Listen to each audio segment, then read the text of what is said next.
Amen. Bwana asifiwe sana. Kuna jambo ambalo Musa lilifanya la kushangaza sana, ambalo ninafikiri kwamba kama tunaweza tukajifunza kutokea katika jambo hili, tutapata majibu kwenye maisha yetu. Unajua, kila majibu ya mwanadamu yanapatikana katika mwanadamu mwingine. Nasema, mwalimu, unazungumza kitu gani? Sikiliza nikwambie. Mungu ili kwamba aweze kutubariki, atawatumia wanadamu tunaowaona, wanadamu wanaotuzunguka, wale tunaowajua na tusiowajua. Hao ndio ambao Mungu anaowatumia ili kwamba tuweze kupata wasaidizi wa hatima, destiny helpers. Na mara nyingi sana watu wengi wameshindwa kufika sehemu fulani kwa sababu ya aina ya tabia walio nayo na watu wanaowazunguka. Musa anamwambia Mungu ya kwamba hatutaondoka, usitutoe mahali hapa usipoenda pamoja nasi. Na Mungu anamwambia kwamba nitaenda pamoja nanyi, nitaondoka pamoja nanyi. Na unapoangalia safari ya wana wa Israeli, uwepo wa Bwana ulikuwa pamoja nao. Kulikuwa na malaika mkuu alikuwa akiondoka pamoja nao. Na nimekufundisha kwa habari ya malaika kwamba ni roho zinazohudumia, ni watumishi wa Mungu waliowekwa ili kutuhudumia sisi wanadamu. Malaika wako hapo ili kukuhudumia wewe. Malaika kutoka katika lugha ya Kigiriki maana yake mjumbe, messenger, angelos, yani mjumbe, anatumwa ili kukuhudumia wewe. Kila mwanadamu ambaye ameokoka, kila muamini ambaye umeokoka, unaye malaika mlinzi. Una malaika wako aliye karibu na wewe. Sasa watu wengine malaika zao hawafanyi kazi kwa namna walivyotakiwa, kwa sababu hawaelewi, hawajui. Tunafaidi na kutawala kile tulichokifahamu, kwa maana anayejua na anayefahamu siku zote anatawala, siku zote ni mshindi, kwa maana ni katika kujua ukweli ndipo unakuwa huru. Kama hujajua haujashinda, kama hujajua hujatoka katika utumwa. Bwana Yesu asifiwe sana. Ni lazima uelewe hii. Kwa hiyo usiwadharau wanaokuzunguka, usikutane na mtu ukamdharau. Katika Agano la Kale tunaona Mungu amewatembelea wanadamu kwa njia ya umbo la kibinadamu. Ukiangalia habari ya Ibrahimu, yani ni watu tu, anakuja watu watatu, Mungu anamtembelea kwa njia hiyo. Bwana Yesu asifiwe sana. Ukiangalia kwa habari ya Yoshua, akaona mtu, Biblia inasema akaona mtu upande mwingine, akamuuliza, je, uko upande wetu ama uko upande wa maadui zetu? Yoshua akasema, malaika yule akasema, mimi ni jeshi kuu la Mungu, ni kamanda. Yule alikuwa ni Mungu katika umbo la malaika. Akasema, nimekuja ili niweze kuwasaidia. Tunajuaje kama alikuwa ni Mungu katika umbo la malaika, lakini pia kama umbo la mtu? Ni kwa sababu Yoshua alipomshuhudia, alipomwabudu, malaika alikubali kuabudiwa. Lakini kihalisia na kimaandiko, biblical speaking, malaika hawakubali kuabudiwa. Kwa Danieli haikuwa hivyo, kwa sababu ibada haitakiwi kutolewa kwa malaika, maana ni watumishi tu wa Mungu kwa wanadamu, na wala sio viumbe vya kuabudiwa. Na cha kushangaza sana, wewe una cheo kikuu kupita malaika, kwa sababu wewe ni mwana wa Mungu, wewe ni mtoto katika nyumba. Kwa hiyo una haki ya urithi, lakini malaika hana haki ya urithi.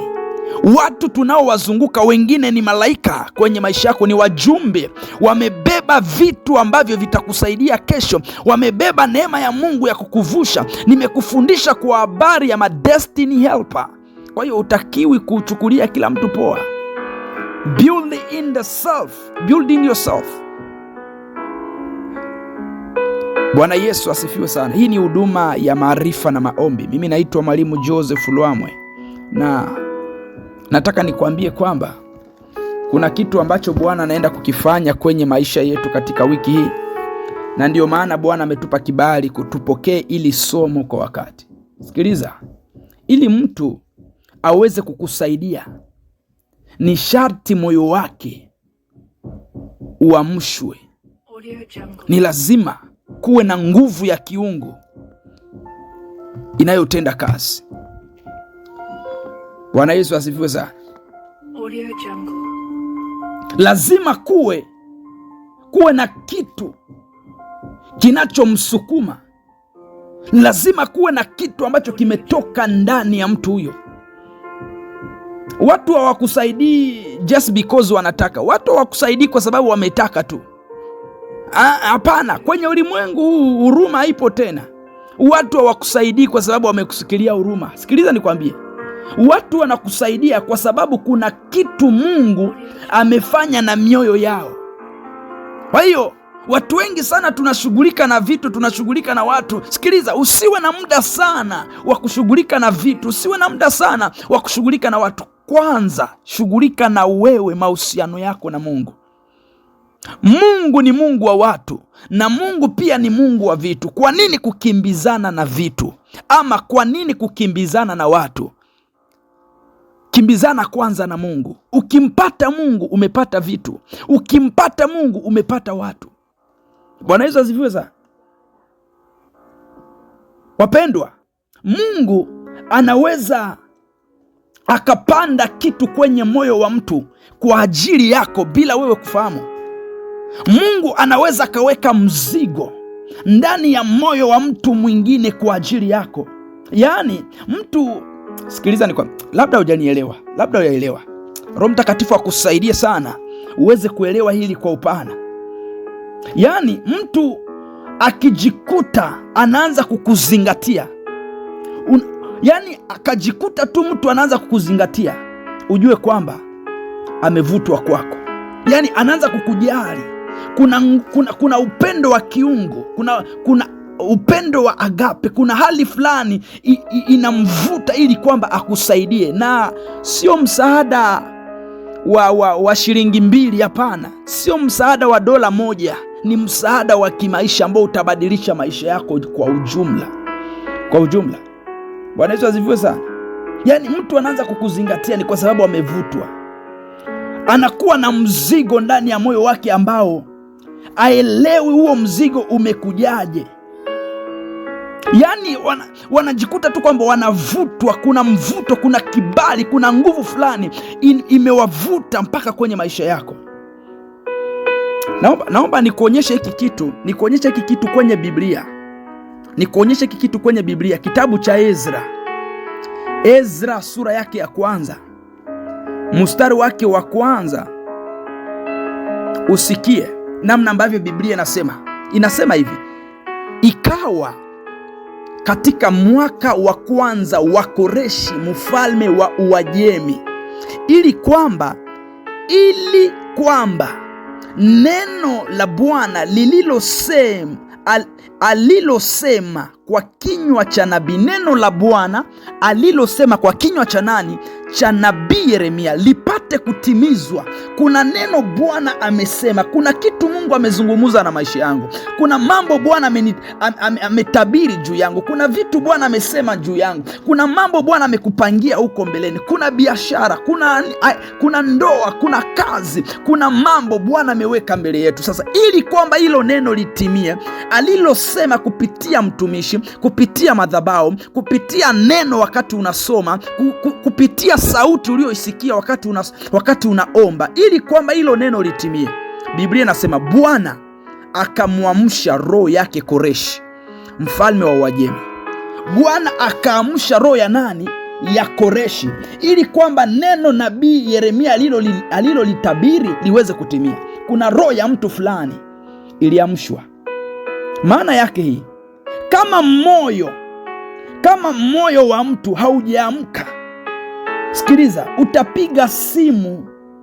utapiga simu zako zote ili kwamba uombe msaada. Yaani utafanya strategy zako zote unazojua, utatuma mameseji na mameseji, lakini hazitakupa majibu, hazitakupa result, hazitakupa matokeo. Utatuma maombi kwenye hiyo kampuni, utazungumza na huyo bosi na watu wengi, sikiliza, hautaona majibu, hautaona majibu. Bwana Yesu asifiwe sana. Ukiwa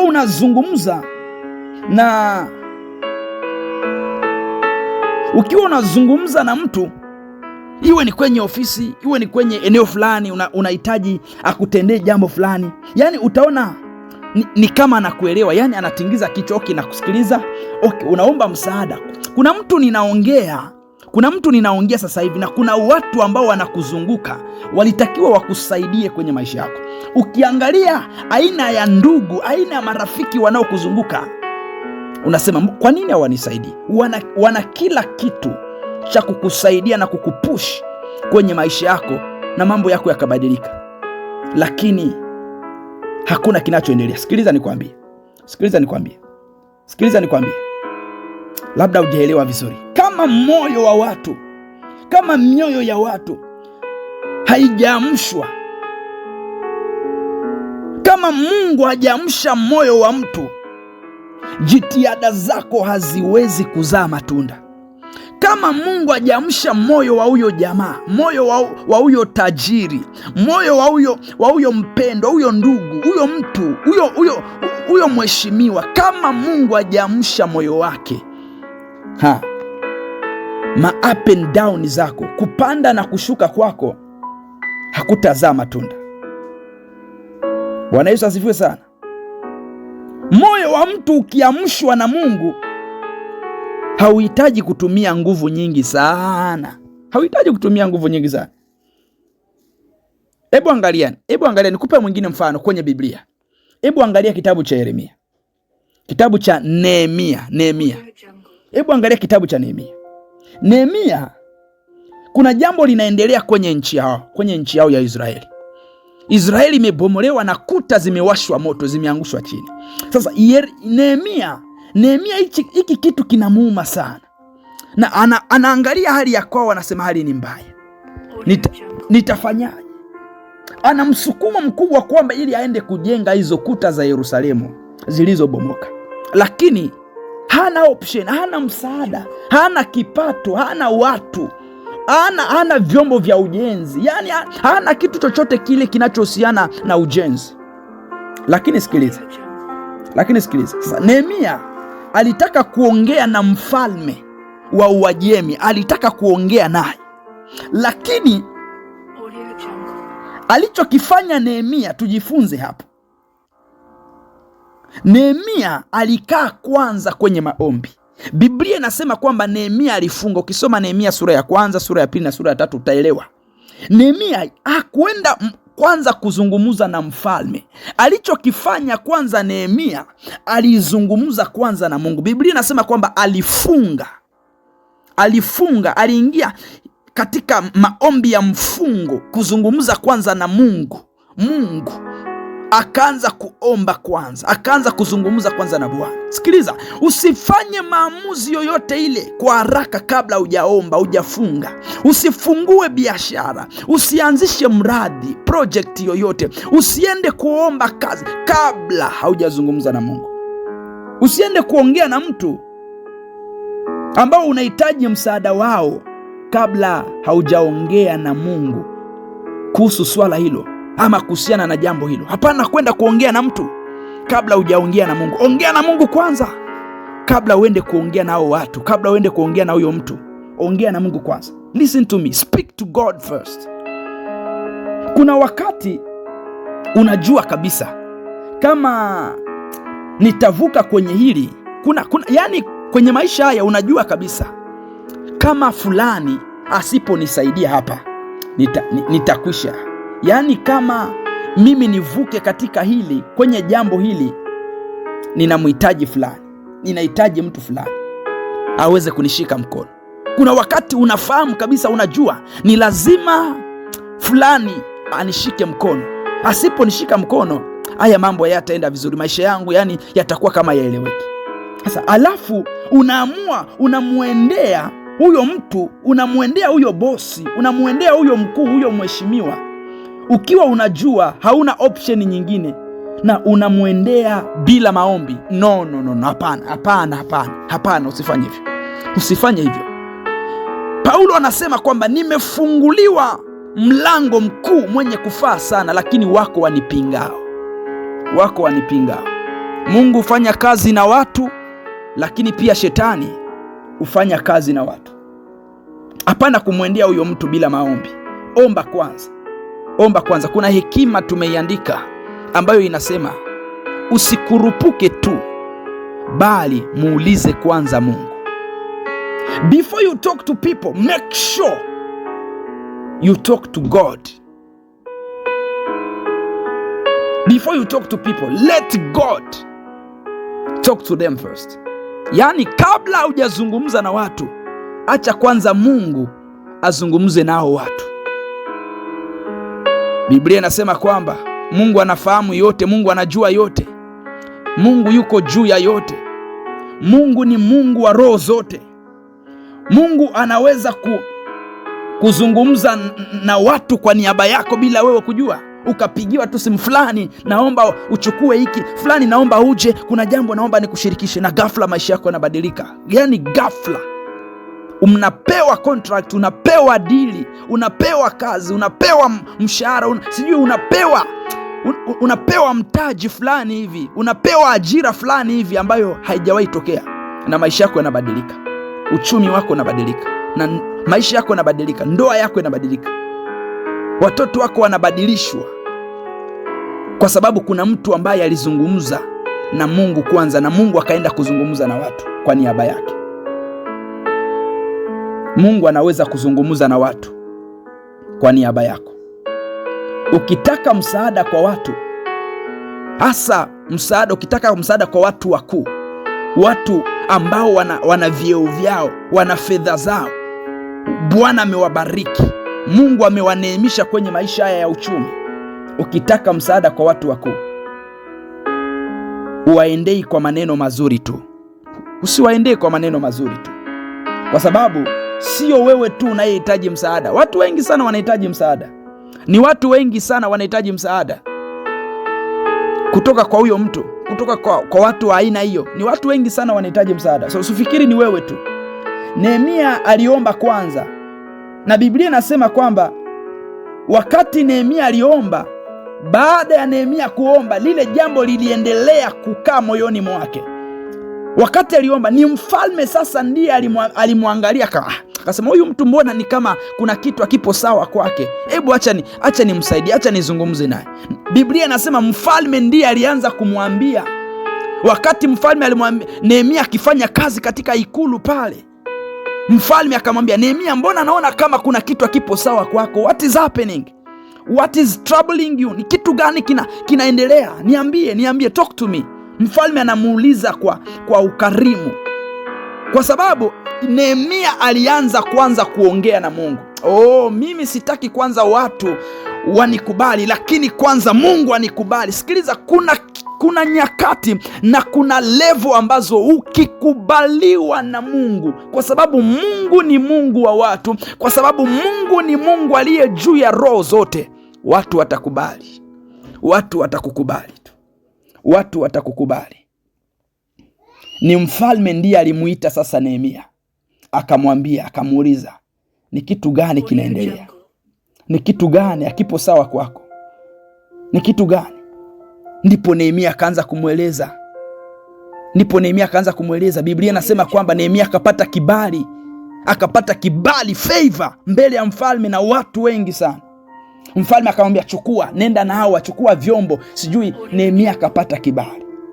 Ninakuombea kutoka madhabahuni kwa jina la Yesu, popote ulipo, Bwana akufungulie malango ya kibali, Bwana akufungulie malango ya fursa katika jina la Yesu. Malango yako yawe wazi. Receive favor in the mighty name of Jesus. Supernatural favor. Ukijifunza kushinda kwenye ulimwengu wa roho, ukajipanga vizuri na Mungu, ukaacha maisha ya dhambi, ukaishi utakatifu, ukawa mtu wa rohoni, ukajipanga vizuri kwenye mahusiano yako wewe na Yesu Kristo. Mtu wa Mungu, nakwambia kwamba maisha yako hayatakuwa ya kawaida, hayatabaki namna yalivyo. Ukijifunza tu kushinda kwenye ulimwengu wa roho, ukajipanga vizuri na Mungu, utashinda kwa wanadamu.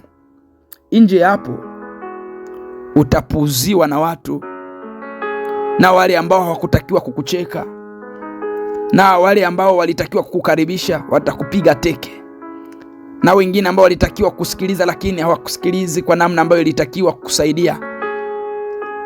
Sikiliza, enenda kwa roho, enenda kwa roho. Imarisha mahusiano yako na Yesu Kristo. Jifunze kuzungumza na Mungu kwanza. Imarisha maisha yako ya maombi. Imarisha usomaji wako wa neno. Imarisha utoaji wako. Imarisha moyo wako wa ibada. Ile kiu ya kumtaka Bwana iongezeke ndani yako. Imarisha maisha yako ya mifungo. Mche Mungu na utamuona Bwana kwenye mambo yako. Katika jina la Yesu ninakuombea. Baba, katika jina la Yesu, msaidie mwanao huyu katika mambo yake yote. Huyu ambaye Bwana anayehitaji kazi, huyu ambaye Bwana anayehitaji kusaidiwa na wewe kwenye eneo lolote, fungua malango ya fursa mbele yake. Auone mkono wako ukimtetea na kumuinua katika jina la Yesu Kristo. Kila malango yaliyofungwa yakawe wazi, malango ya mafanikio, malango ya baraka, malango Bwana ya kumkutanisha na watu sahihi, watu wakuu, wasaidizi wa hatima, destiny helpers, katika jina la Yesu. Mweke mbali na mbwa mwitu, mweke mbali na watu wabaya, mweke mbali na uovu wa kila aina katika jina la Yesu. Umpe afya njema, umweke mbali na magonjwa, umulinde na kumuhifadhi katika jina lako Yesu Kristo.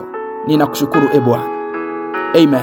Mtu wa Mungu, ikiwa unahitaji ushauri wa kiroho, namba zetu za mawasiliano ni hizi: alama ya kujumuisha 2778624318, alama ya kujumuisha 2778624318. Kwako wewe ambaye haujaokoka, na kuomba sana, wasiliana nasi, umpokee Yesu awe Bwana na Mwokozi wa maisha yako. Wakati wa kuokoka ndio huu, ni leo, ni sasa hivi, sio kesho ama kesho kutwa. Unaweza kuwa umechelewa kesho. Sikiliza, Yesu Kristo anakuja muda wote. Umejiandaa kiasi gani? Umejiandaa kiasi gani kunyakuliwa kama bibi harusi? Lakini pia yupo mwingine ambaye unahitaji maombezi. Kuna mambo unayapitia mazito kwenye maisha yako na unamhitaji Mungu akusaidie. Wasiliana nasi kwenye namba hiyo. Lakini pia wewe ambaye unataka kuwa partner kwenye huduma hii, unataka kufanya injili ya Kristo pamoja nasi kupitia mfuko wako, unaweza kuwasiliana nasi kwa namba zetu hizo hizo. Lakini pia tunalo kundi la maarifa na maombi. Tuna ratiba mbalimbali za maombi na tunapokea pia maarifa kama hivi unavyotusikia, ikiwa unatusikiliza kutokea WhatsApp. Lakini pia yupo mwingine unatusikiliza kutoka kwenye ukurasa wetu wa YouTube. Hakikisha una subscribe, na kama unatamani kuwa pamoja nasi kwa njia ya WhatsApp, wasiliana nasi kwa namba hizo, tuma ujumbe ni unge na utaweza kuungwa. Mungu akubariki sana. Watumie na wengine audio hiyo, watumie na wengine, share hiyo link ili kwamba Bwana aendelee kujipatia utukufu katika mataifa. Mungu akubariki sana. Ninakupenda, lakini ukweli ni kwamba Mungu anakupenda zaidi. Na endelea kuomba Bwana, kwa sababu wiki hili ni wiki la kipekee sana, na Bwana anayo mambo mazuri kwa ajili yetu. Mungu akubariki sana na uwe na wakati mzuri. Shalom.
la kiheri ni upekee wako. Majina yote mazuri ni yako, ewe Jehova muumbaji wangu. Nikupe jina kali, kwani kila la kiheri ni upekee wako. Majina yote mazuri ni yako, ewe Jehova muumbaji wangu. Nikupe jina gani? Nikupe jina gani? Kwani kila la kiheri ni upekee wako. Majina yote mazuri ni yako, ewe Jehova muumbaji wangu. Nikupe jina gani? Nikupe jina gani? Kwani kila la kiheri ni upekee wako. Majina yote mazuri ni yako, ewe Jehova muumbaji wangu. Nikupe jina gani? Nikupe jina gani? Kwani kila la kiheri ni upekee wako.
Usifiwe Yesu.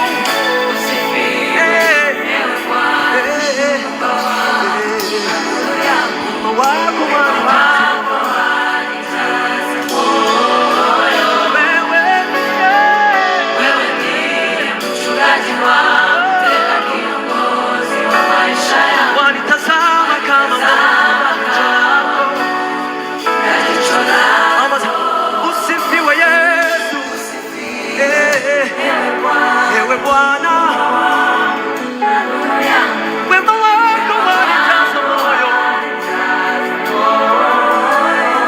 Wewe ndiye mchungaji wangu, tena kiongozi wa maisha yangu. Wanitazama kama jicho lako. Haleluya. Sifa kwako Bwana, makofi ni yako Bwana Yesu. Wewe mfalme wangu, pokea sifa Bwana wangu.